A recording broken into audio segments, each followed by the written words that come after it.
inflation, we always start with that, has fallen to 5.7% in June, and we expect it to remain stable, meaning around that area. You already know that our target for this fiscal year will be the same as it has been for several years now, which is 5%, give or take, plus or minus 2.5%. But the reason for stability is that in terms of food inflation, that doesn't seem to be a significant concern, meaning we now know that there is a pipeline of food, meaning in terms of the quick-growing vegetables that were problematic some time ago, are now obviously in the market, and that is expected to continue. So food is not such a concern. It is true that we always have that, let's say, monkey wrench that always gets thrown into the mix, and this is the price of maize, in particular the supply of maize. But this is anybody's guess in terms of do we have enough?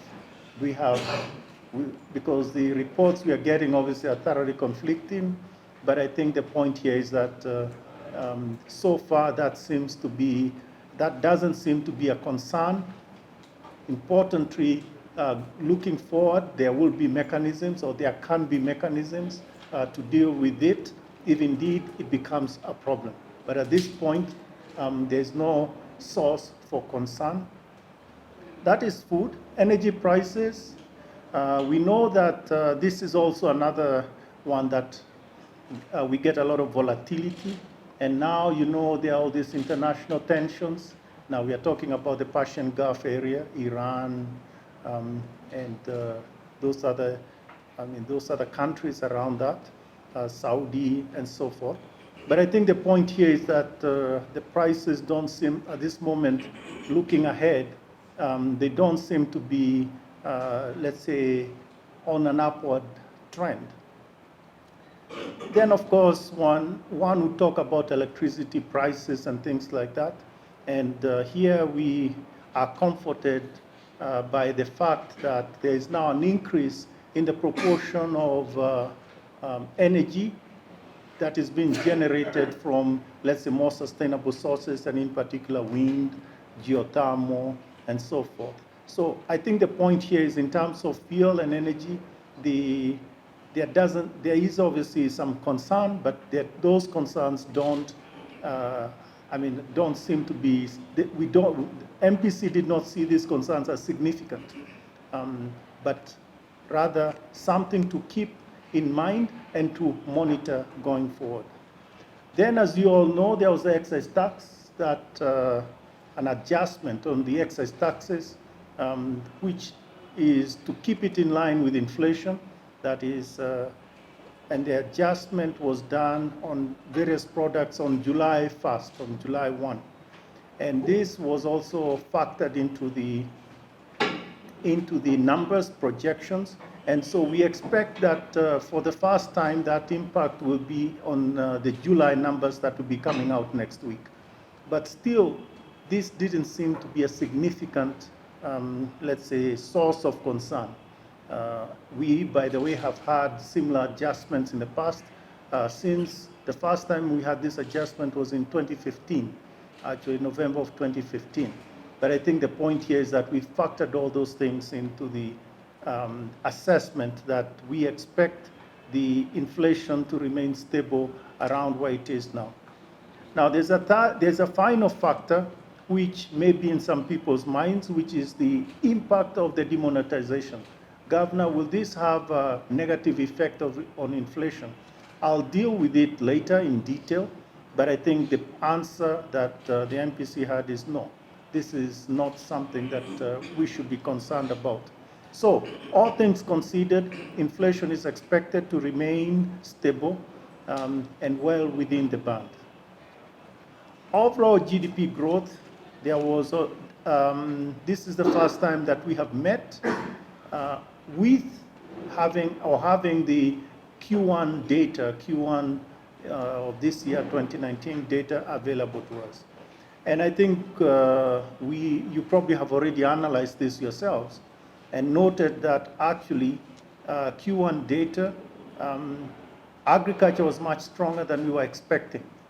And on the basis of this, and we did go through all the let's say what it meant, what the areas of difference were, the sectors that were weaker and the ones that were stronger. I think agriculture is the one I would want to flag now. The others we could discuss, but I think that's the one I want to discuss.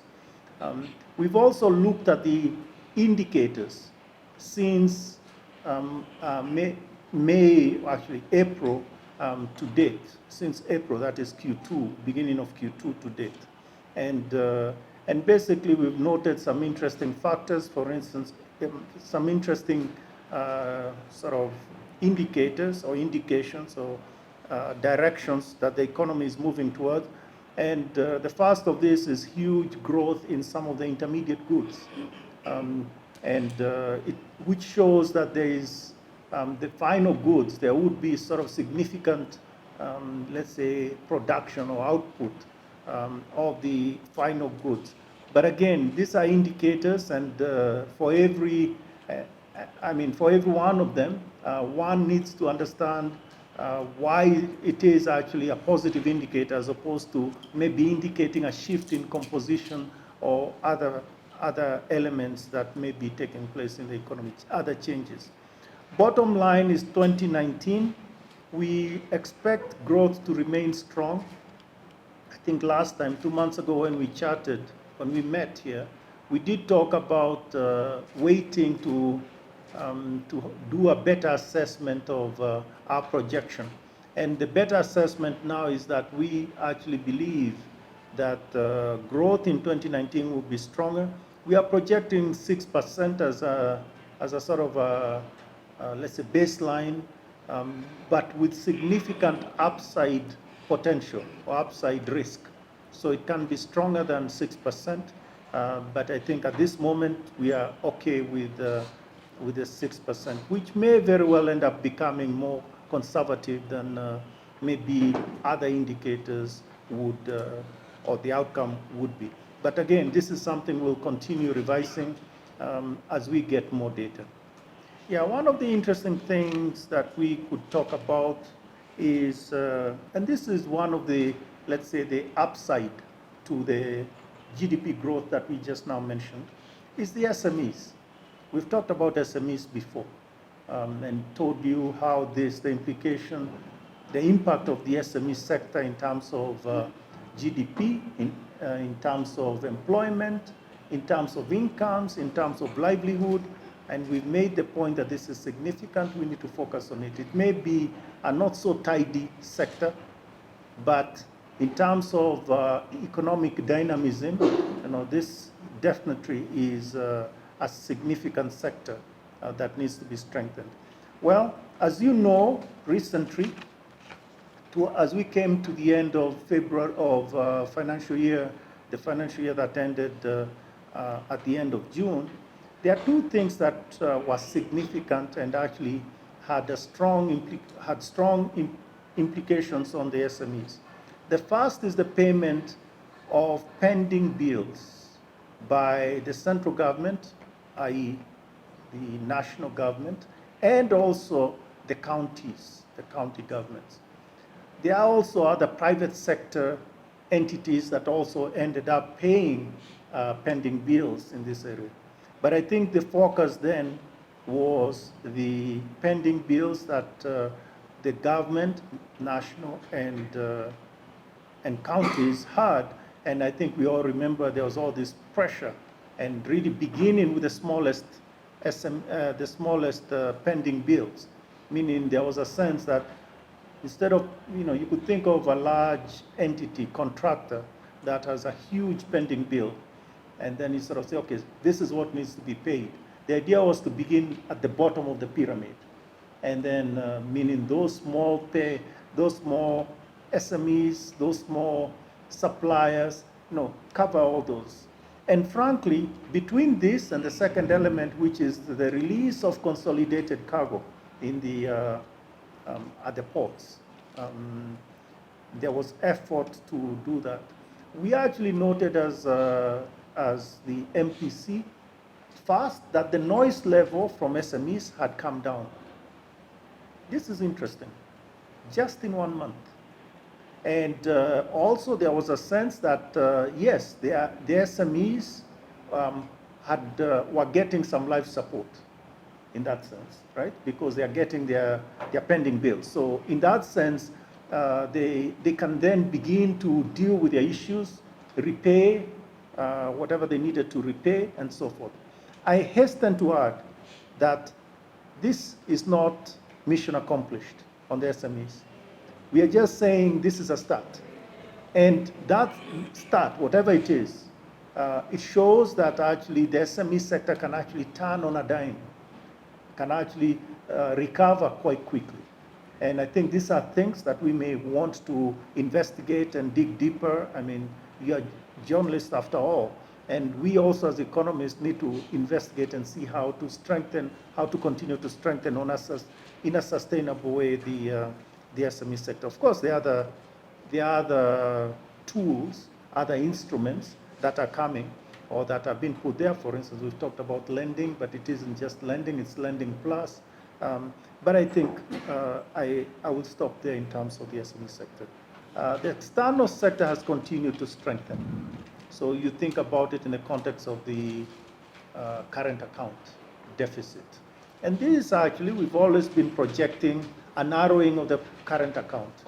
And this is no different. We now are projecting, I mean, the current account of 2019, we still expect it to be at 4.5% of GDP. And I'm not going to talk too much about the details because they are really, they are very much, let's say, variations of a theme. So the theme is resilient agriculture, and you know what products those are. Horticulture, flowers, things like that. Also services. We do export a lot of services, particularly to the neighboring countries. Remittances also are very strong. We now have hit an all-time record, and we continue to go record to record. The last I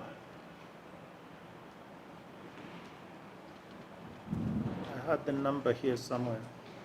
Anyway, yes, diaspora remittances. The last number was for June, I believe. June, and it was 295.2 million US dollars. That's a record. That's just in 1 month. Again, the diaspora it's interesting to have the diaspora sending this much remittances because it is, in a sense, they are voting with their feet or with their wallet. So this is a vote for the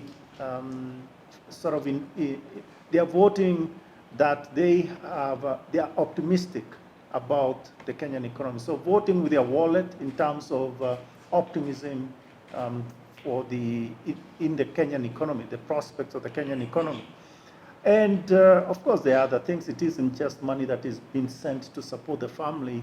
This obviously has a lot to do with investments as well, not just in T-bills, but also actual investments in terms of, let's say, even building stuff, whatever it is. So I think this is one to watch. So that's all I wanted to say in terms of the external sector. I mean, the current account and so forth. Then I wanted to say a few things about the banking sector. And I think here, very briefly again, we keep talking about it. So the point, of course, is the liquidity risks. The liquidity risks have obviously been minimized as a sector as a whole because the sector is quite liquid. The issue has always been the pockets of, let's say, apparent shortages of liquidity, meaning some banks that may be less liquid than others, so distribution. And this, I think, we continue to, on the stance that we had talked about, we had mentioned before, which is making sure that there is better distribution of liquidity. This, as we have said before, has become less and less of a problem, meaning less and less significant. So it's becoming smaller and smaller in terms of the distribution or redistribution of liquidity in this system. Credit risk, and this has increased in terms of, had increased in the past. If you think, for instance, in terms of NPLs, those had increased. But this time around, we saw they are beginning to ease. Other risks include operational risk. This have always been there, but I think we've been pushing banks to take actions that will minimize their operational risks. You can imagine some of the things that they need to deal with, for instance, on their cybersecurity area, to make sure that they are better protected and they deal. They actually have an active, or should we say, proactive posture in dealing with those risks that may face them. I don't want to talk too much about reputation risk because that's always there.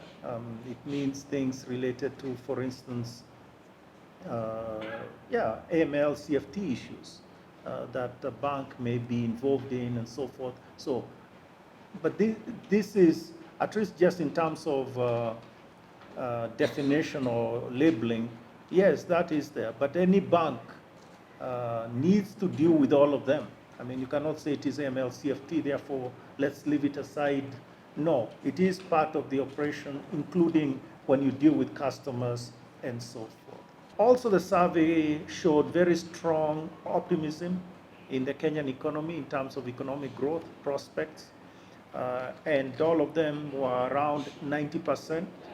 Banks, actually, their sense of optimism was at 87.5%. Meaning they are very optimistic on the economy, the prospects of the economy. And non-banks were at 90.6%. Optimistic or very optimistic. Actually, if you are watching this is the first time that non-banks are much more optimistic than banks. The private sector credit growth has risen a little to 5.2%. And this is the highest level. It keeps moving up, a bit like a snail. So we wanted to excite it a little so that it can move a little further, or a little faster. But at least the direction is up. And as we have said before, we will continue to encourage banks to use available means, be innovative, come up with other measures that will provide credit, particularly to the SME sector. And I think recently there has been, of course, you've heard about STAWI, and we intend to go into the full launch shortly.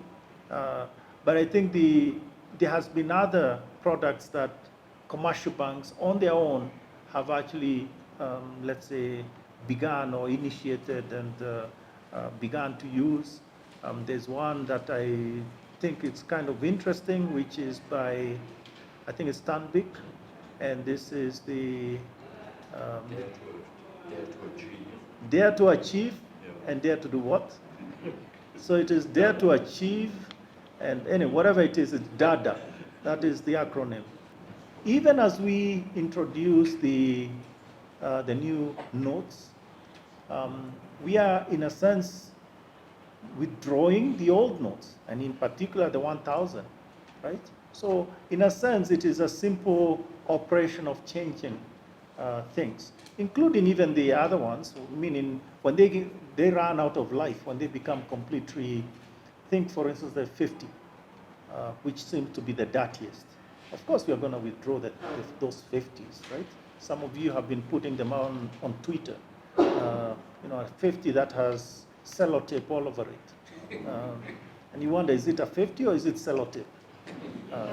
Maybe it has more sellotape than 50 shillings worth of sellotape. But anyway, it's still 50 shillings, and it is your money. So in that sense, the implication on inflation is zero.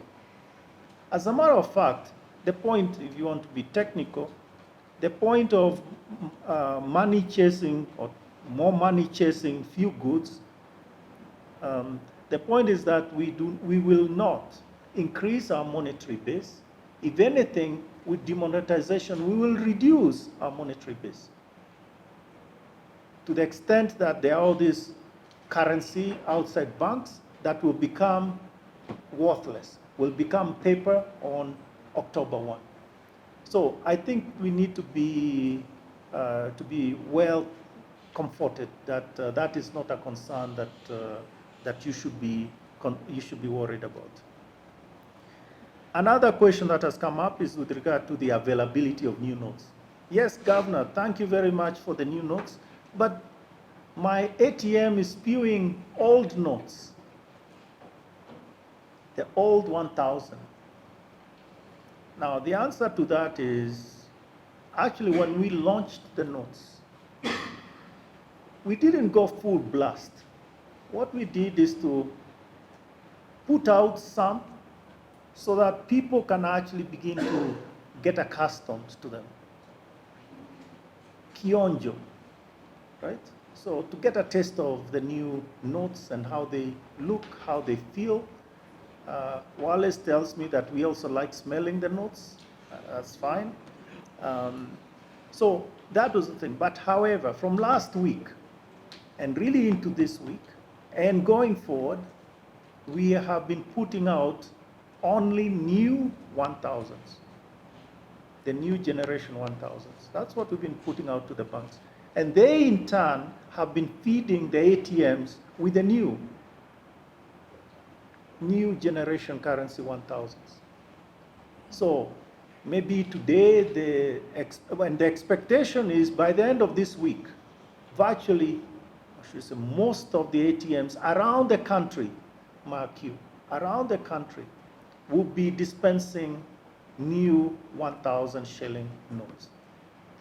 Now, this is important to explain that in the first instance, we want to begin from, out there, mashinani, away from the center, let's say the main cities and things like that, and continue also, right through to end of October and into the future. I mean, end of September and also into the future. But I think the point I'm making here is that now those notes have been available, and our expectation is your salary when you go, whoever will be paid this at the end of this month, we expect that most of you will be paid in the new currency. Actually, we would probably say that we expect other things. We expect that it won't be currency as such. We expect that you'll get it in your bank account and all that. And yes, but the point is just for those of you that, for instance, have workers and will pay them cash and pay them at the end of the month or whatever else it is, when you go to get your cash, it will be new generation currency if you're getting 1,000. Now, for the other denominations, it doesn't matter. For the other denominations, you'll get both the new and the old, and it's all mixed up and so forth. That's one point. The other question is about the deadline. And I would want to be completely unambiguous in terms of what I'll say, which is the deadline is and will be September 30th. The deadline for conversion of the old 1,000 banknotes,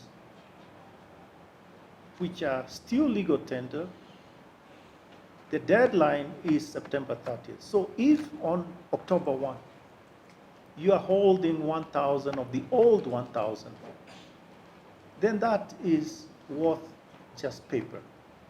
It's just paper, no matter how much it is. So let this be absolutely clear. Now, it's true, some of us, they say that the last minute, if it were not for the last minute, many things would never have been done. Now, this is a point we need to encourage our people, that there won't be any last minute. So it's now. It is now. You have 2 months. Obviously, we need to ensure that this message is getting to everybody, not just you and me. I mean, I or you could, at lunchtime, let's say, go over, let's say have some 10,000 worth of the old 1,000s, you have 10 of them. At lunchtime, you can probably go to the bank and have them exchanged. But think of all those people who are in the very far away in the rural areas. They don't generally go to banks. They're just transacting. Maybe they're just people who are small farmers, you know, and they really don't go that often even to the local duka.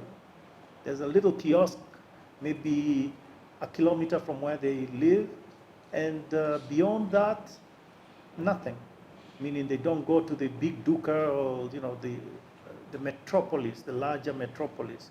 So this is why we need to encourage them, that they need to go and get the old 1,000 where they have kept it, whatever it is. You can imagine your shosho and where she keeps all those money that maybe you gave them, you gave her last time you traveled and all those other things. Yeah, and then have that converted. And we have explained how the conversion process works, meaning if you have less than 1 million, you can go to any bank, whether you have an account there or not. And most of us obviously have access to them, we in the urban areas, but I think it is harder when you're in the rural areas, and this is why we need to continue reminding them. If there are any concerns whatsoever in this thing, I think the answer is simple, which is you can call the number that was included in the poster that we circulated and in the press release that we circulated some time ago. And so you can contact any member of the public, can contact the CBK by telephone at 202861032 or 202863132. So those numbers can be useful if you have any questions whatsoever. So I'll stop there and take your questions. Thank you very much.